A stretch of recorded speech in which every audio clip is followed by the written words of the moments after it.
E os dados foram conhecidos esta manhã e é tema para a conversa com o Carlos Brito, Presidente da Secção Regional Norte da Ordem dos Economistas. Muito bom dia. Obrigado por estar connosco. Bom dia. Olhamos então para estes números apresentados esta manhã pelo Governador do Banco de Portugal. Está mais otimista até do que Centeno em alguns pontos. Há matéria para este otimismo por parte do Banco Central Europeu? Eu renovo as saudações a todos os nossos telespectadores e agradeço o convite para estar aqui. Devo dizer que normalmente os governos são mais otimistas e o Banco de Portugal tende a ser mais, não diria pessimista, mas tende a ser mais prudente, dando assim nota de alguma independência face ao poder político. Aquilo que verificamos é que, com os dados divulgados hoje de manhã, o Banco de Portugal está mais alinhado com as projeções do governo. Eu não digo que não o deva fazer, certamente que sim. Uma coisa é verdade.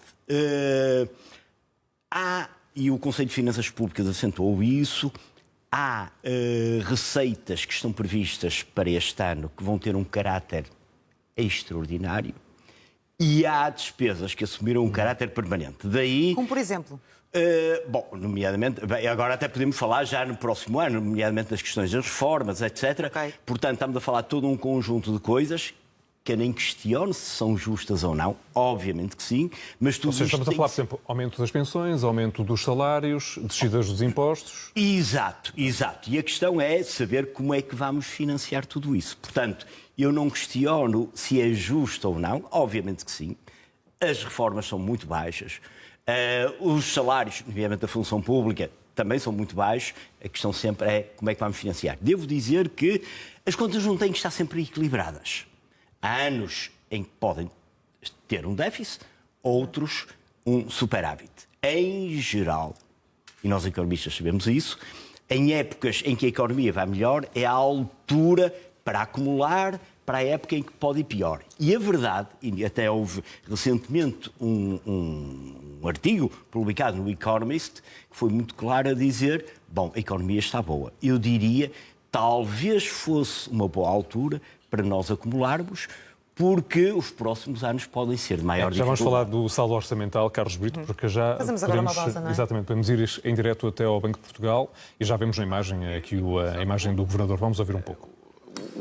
A trajetória externa tem sido notável nas últimas década e meia, com um aumento muito grande, quer de cota das nossas exportações, quer de tornarmos a parte externa positiva, como disse, e bem. É importante que isso continue, porque nós somos uma economia de 10 milhões, quase 11 milhões de pessoas, nós devíamos estar a exportar não 47% do PIB, mas devíamos estar a exportar 70%, 80%, 90% do PIB. Portanto, o esforço de continuarmos a internacionalizar a nossa economia tem que continuar e tem que ser uma prioridade total para todos os agentes. Portanto, eu espero exatamente que a procura externa continue a ser bastante dinâmica e que reforce a sua presença e o seu peso nos próximos anos. Governador. Henrique Simões de Almeida, da Bloomberg. Bem, Carlos Brito, para pegar aqui nesta deixa do Governador, em que diz que a prioridade é internacionalizar a economia. É precisamente isto que defende também, não é? Absolutamente. Um país com um mercado interno da dimensão do nosso só pode verdadeiramente desenvolver-se em grande parte tendo como motor as exportações. Aquilo que nós verificamos, na realidade, como o Governador do Banco de Portugal acentuou, é que houve um abrandamento das exportações. A economia está, digamos, com um bom andamento à custa de quê? À custa do mercado interno, à custa do consumo. E é exatamente isso que provoca depois as tensões inflacionistas. E as tensões inflacionistas combatem-se como? Aumentando a taxa de juros, ou pelo menos não abaixando, o que significa que pode ter efeitos recessivos a prazo. Portanto, totalmente de acordo, não há dúvida de que esse é um grande desafio para Portugal, que é aumentar o peso das exportações enquanto motor e dinamizador da economia. Há pouco falámos do saldo orçamental, muito se fala da almofada que este governo herdou e a almofada que está a desaparecer. Nas contas apresentadas fala-se aqui de um saldo equilibrado em 2025, para os próximos já com algum déficit. Isto é preocupante ou não?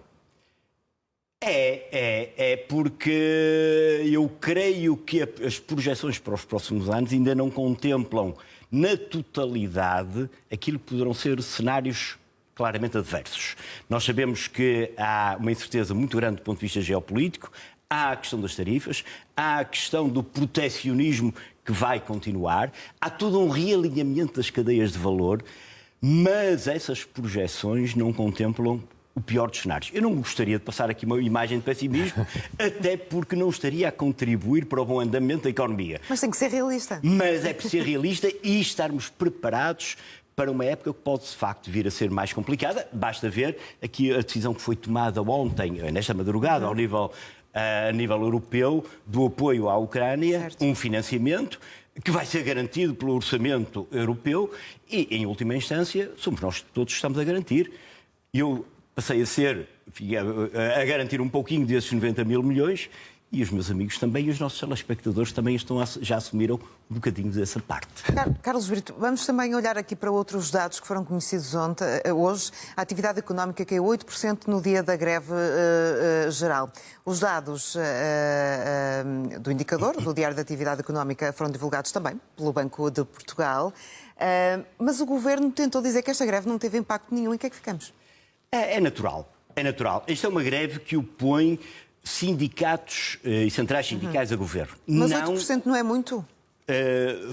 Não uma greve que opõe sindicatos a entidades patronais. Portanto, e o que estava em causa era, de facto, enfim, o anteprojeto laboral. Certo. É natural que o governo tente minimizar, é natural que os sindicatos tentem maximizar o impacto. Então, mais uma vez, vamos lá à realidade. 8%. Eu acho que eu já fiz até projeções há umas semanas, com base em pressupostos até piores do que estes que acabaram por se verificar. 8% sinceramente, eu acho razoável e não vou questionar esse número que foi adiantado, que me parece de uma entidade credível e, portanto, é muito, mas é uma greve geral e, sendo uma greve geral, só 8% acaba por não ser tanto como se poderia pensar. Olhamos então para a economia e para o investimento direto estrangeiro em Portugal. Ouvíamos nesta conversa de imprensa o governador falar de uma economia que cresce a um ritmo robusto e a importância do capital estrangeiro também ajuda. Olhando para os números do Eurostat, para estes indicadores, o total é de 13,2 mil milhões de euros de investimento direto de países estrangeiros em Portugal. Em 2024. Em 2024. Exatamente, num ano.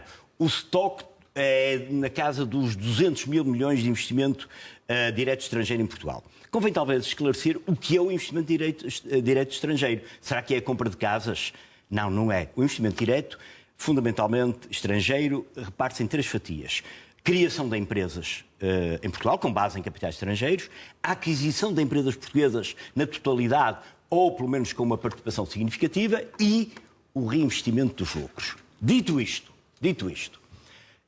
o investimento direto estrangeiro não é uma receita, nem é uma panaceia para os problemas da economia, mas ajuda. E ajuda por uma razão muito simples.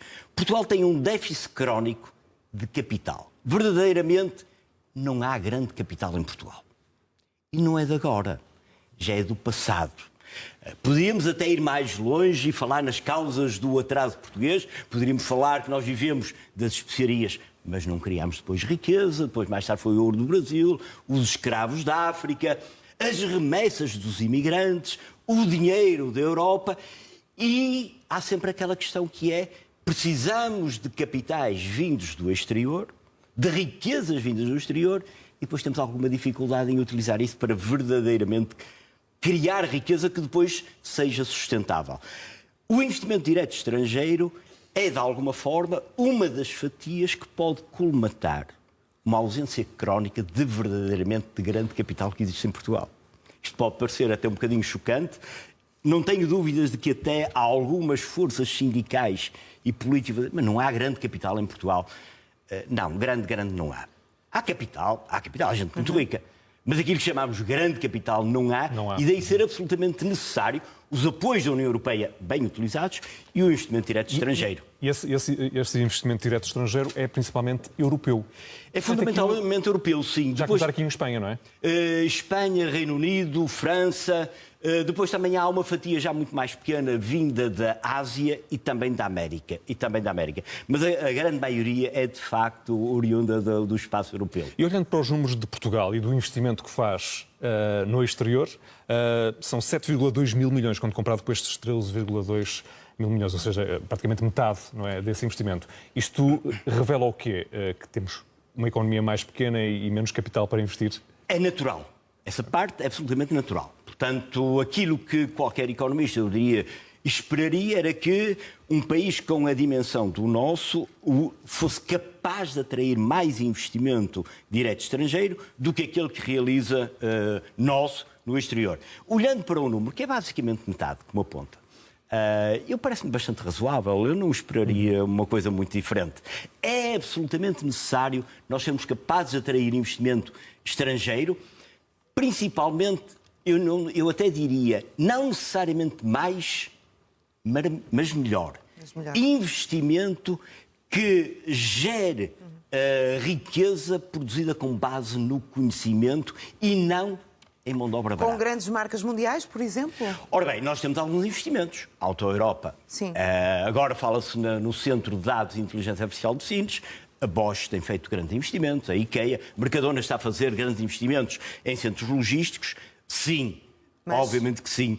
Precisamos de mais, mas precisamos, volto a acentuar, precisamos desse investimento que gere redes de fornecedores em torno desses investimentos e, principalmente, que um dia que esses investimentos vão embora, fiquem cá unidades económicas competitivas a nível mundial e que sejam capazes de continuar a produzir riqueza. E esse é que é o nosso desafio da economia.